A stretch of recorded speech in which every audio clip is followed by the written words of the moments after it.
I will also be offering a workshop on free workshop on reinventing, reimagining management. How do you re-examine every aspect of management? Because we look at the management literature, you have people writing about HR, you have people writing about budgeting, you have people writing about innovation, you have people writing about goals, teams, people writing about risk.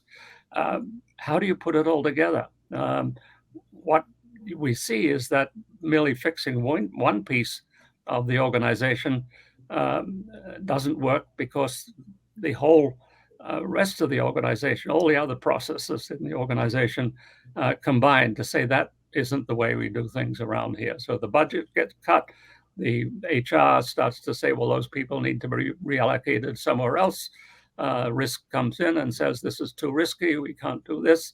And the top management, in their great wisdom, then says, well, this was a great idea, but we'll have to put it on a back burner and we'll get to it in due course. And of course, it dies and the people go elsewhere. So piecemeal innovation isn't working. Piecemeal change to management, it has to be re-examined every aspect. So this will be a workshop that does that re-examination of all of the main aspects of management. What does it look like? How does it feel?